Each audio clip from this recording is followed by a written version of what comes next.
Hi there, everybody. This is Lee McQueen, and I'm talking about the Commission on Presidential Debates and how their refusal to allow dissenting voices or a full representation of public policy to be discussed in the presidential debates, how that has harmed us as a nation.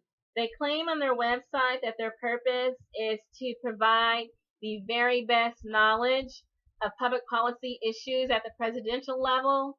And they claim that their best interest is the American public to impart knowledge and information, but they have failed over the years. They have failed. They have failed us as the arbiters of who is allowed into the debate. They have harmed us with their stifling of voices. I'm looking also at an article at Counterpunch. Will progressive Democrats ever support a third party candidate?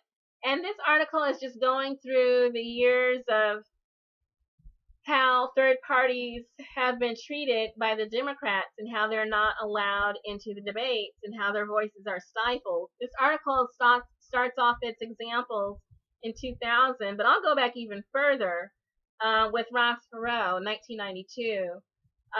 This was George H.W. Bush as a Republican. This is Bill Clinton as a Democratic candidate. This is Ross Perot as a Reform Party candidate. Ross Perot was very popular. He was plain spoken. He was able to give quick sound bites that resonated with the American public. He captured the American public's attention, who really desired a third party option. So, Bill Clinton strategically said, let Ross Perot into the debates because he figured Ross Perot would take votes from George Bush. George Bush allowed Ross Perot into debates because he figured Ross Perot would take votes from Bill Clinton. Ross Perot drew from both sides. There was a large independent swath of the American electorate, and there still is. But even back then, there was a large amount of independent thinking Americans who wanted a third way. So Ross Perot spoke on NAFTA, free trade deals. NAFTA was under consideration. There was resistance. Ross Perot was able to communicate effectively to the public at the debates the harm that NAFTA would cause. He actually got some real zingers in there that resonated and still do to this day. The famous giant sucking sound of Jaws being sucked away to Mexico. He also got in a real hard shot at Bill Clinton, where he said, in regards to Bill Clinton being a governor and feeling that he was qualified to be president, Ross Perot broke him down. He said, well, just because you say you run a mom and pop store, that doesn't mean you're ready to be the CEO of Walmart. And the crowd roared. Bill Clinton's face, I can't even describe the expression on it, but it was something that really rocked the crowd. That was Ross Perot.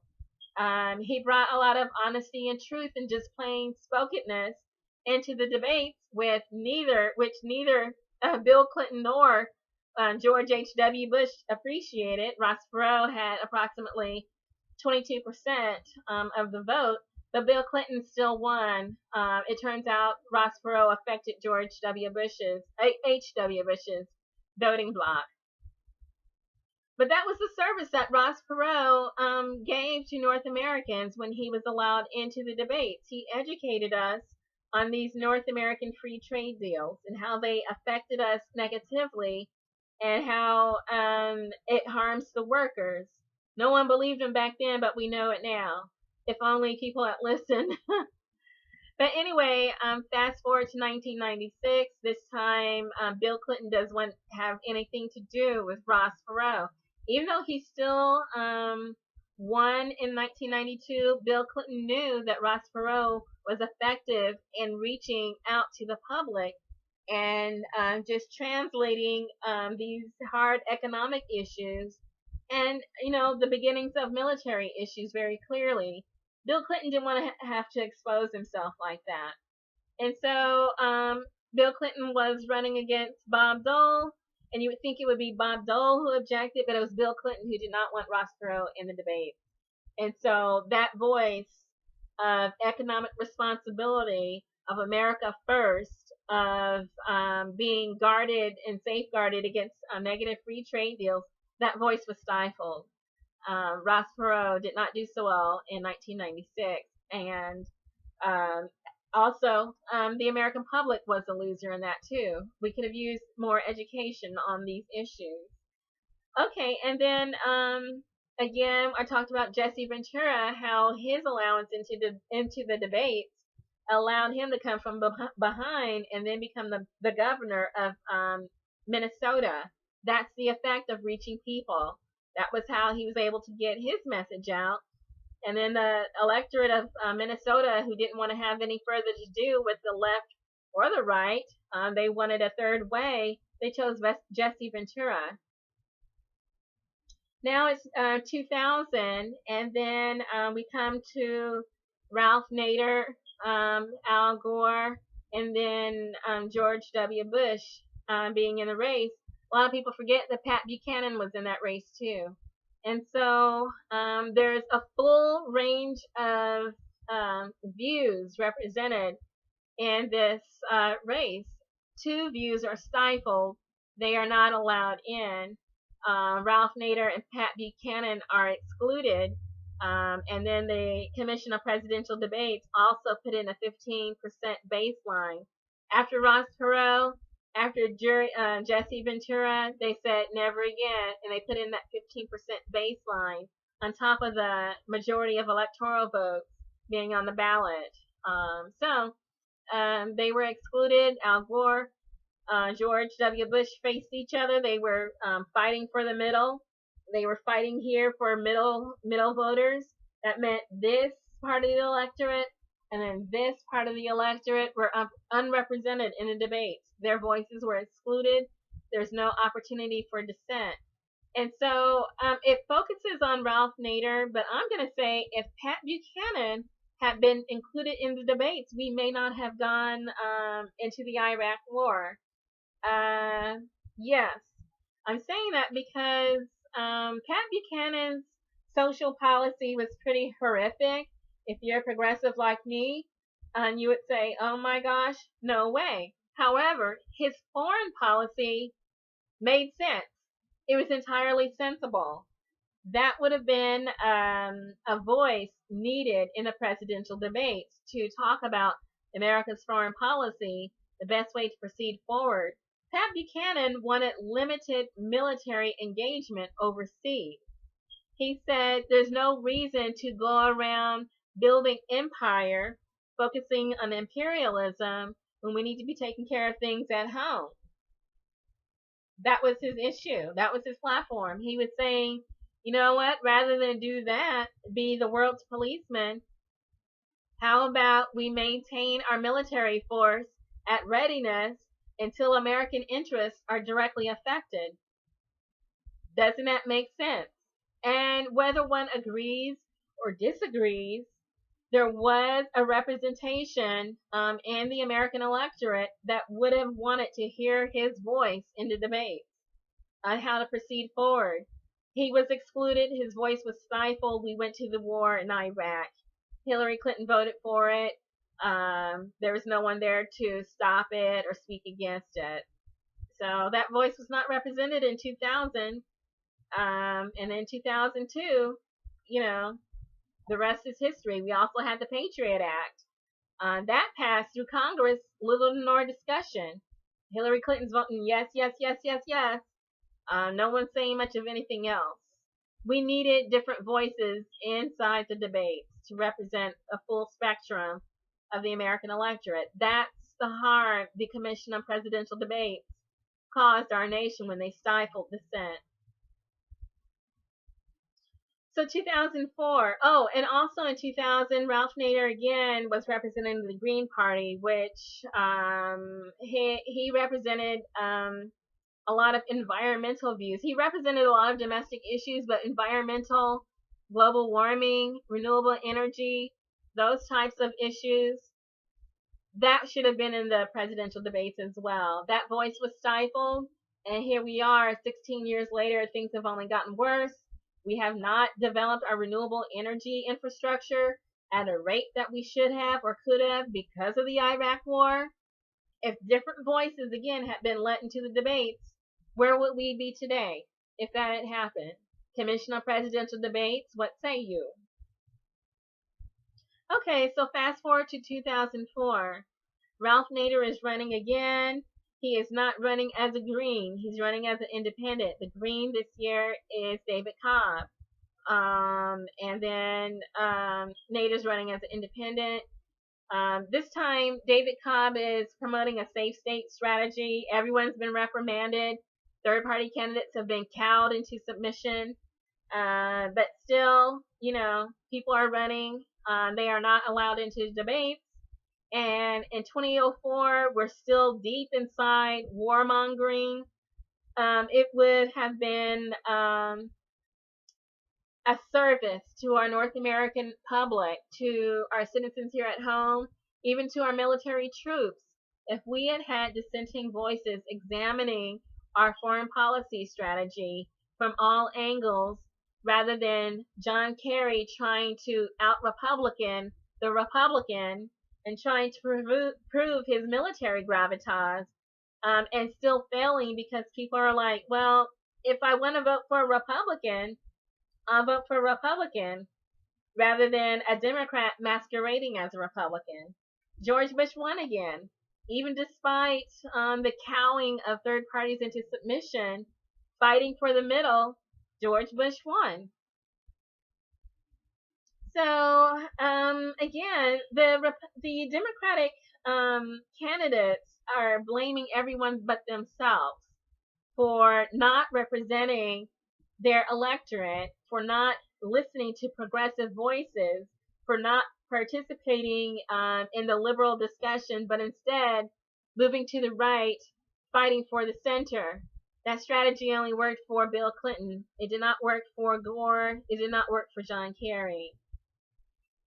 So, and again, there were no dissenting voices on war because John Kerry was too busy trying to be more militaristic than the Republican in the race and failing. He got swift voted, and that's a story in itself. And so we're further into the war, and we're certainly not working on our renewable energy or spending domestically. So it's 2008. Ralph Nader is once again in the race. He is not the Green. He's independent. Cynthia McKinney is the Green Party candidate. Hillary Clinton, John Edwards, and Barack Obama are fighting their Democratic primary. John Edwards. John Edwards, Hillary Clinton, and Barack Obama are fighting their way through the Democratic primary. John Edwards is the first to go, likely because he put income inequality as a center plank on his party's platform. Neither Hillary Clinton nor Barack Obama showed any interest whatsoever in poverty issues, income inequality, economic justice. It was John Edwards. John Edwards was the first to go. Turns out he was an adulterer, and that rendered him ineffective as a presidential candidate. That left Hillary Clinton and Barack Obama to represent Wall Street, militarism, oligarchy. Barack Obama prevailed, and he's facing John McCain in 2008. And again, there's just this rampant eagerness by the Democratic candidate Barack Obama to prove his patriotism, prove his militarism, prove his oligarchy credentials, his loyalty. And, of course, McCain already had military credentials, but it turns out that Barack Obama was who the electorate wanted that year. And it didn't hurt that Barack Obama had a dynamic, charismatic presence. However, in 2008, there was a severe economic crisis brewing that unfortunately was not addressed because John Edwards, again, was the first to go. Cynthia McKinney, as the Green Party candidate, was excluded from the debate. So was Ralph Nader running as the independent. Ralph Nader would have spoken easily to Wall Street regulation abuses. Cynthia McKinney could have easily addressed economic justice issues, income inequality. They were both excluded. Then we had this housing crisis. Then we had the recession, and no one seemed to really want to have anything to say about it in 2008. Neither John McCain nor Barack Obama bothered to talk much about it, and they weren't forced to because Cynthia McKinney and Ralph Nader were not allowed into the debates. Again, this is a disservice that has been done to North American public policy and the citizens of North America by the Commission of Presidential Debates dedicated exclusion of dissenting voices. It's 2012, and again, there's this dedication to excluding third-party candidates to the point that Jill Stein, the Green Party presidential nominee, is arrested for trying to get into the debate. It's Barack Obama and Mitt Romney, again, talking about center-right issues, militarism, oligarchy, taxes, things like that. And again, economic justice, a full spectrum of political views, also renewable energy, climate change. These things are not taken very seriously. They are not discussed in a manner that's, thorough and educational, and certainly not the very best information as the Commission on Presidential Debates claims that they do provide for the viewing public each year. 2012, we had the Occupy Wall Street era, and again, that movement died. It was just not taken very seriously. It rose and it died because there's no one to represent it at the national level. Jill Stein easily could have.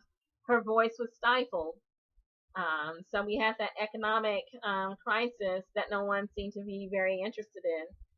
Then we come to 2016, and we have another interesting playing field. The Democratic primary, we have the progressive in Bernie Sanders.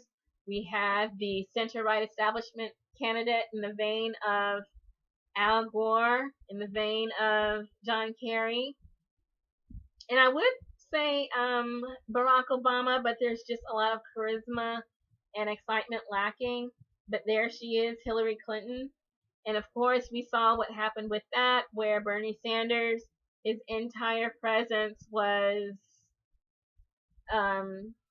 diminished, I would say, silenced, definitely through nefarious means. So the Democratic Party silenced the progressives, the liberals, the left of its own party, and then also some independents that crossed for Bernie Sanders.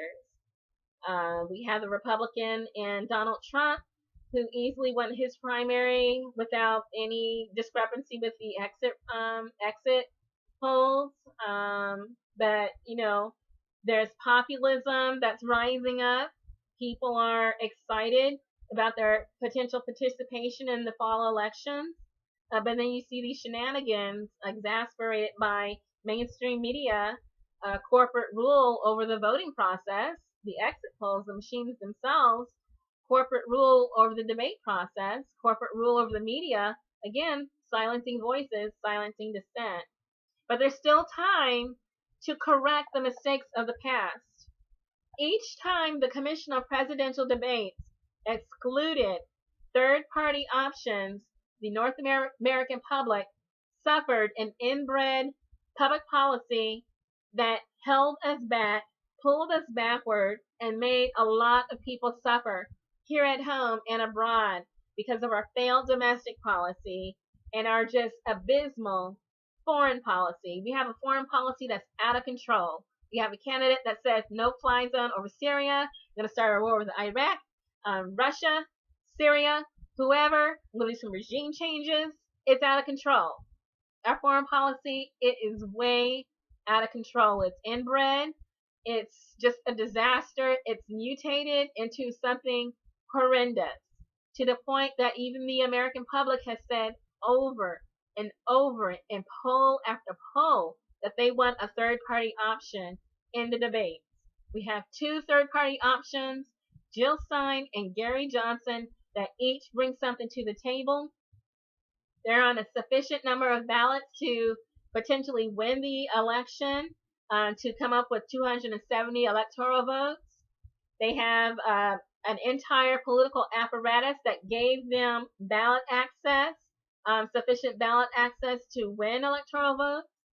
They've got a fundraising mechanism. They're serious candidates. And I've seen what with Ross Perot. We've seen with Ross Perot what a third party person in the debates can do to the discussion among the candidates. We all benefit when there's more voices, and that's what a democracy is. When voices are excluded, our public policy suffers. The Commission on Presidential Debates has been responsible for the shaping of our public policy for the past 2 decades. We need something better this year. We need third-party candidates in our debates raising the issues on climate change, on renewable energy, on jobs, on decriminalization of marijuana, on mass incarceration, on our foreign policy, on military interventions, on new strategies to take care of our people and how to move our country forward. It is not right for the Commission on Presidential Debates to not allow us to have this discussion. It needs to happen. People are suffering. You've made them suffer enough. We need something new this year.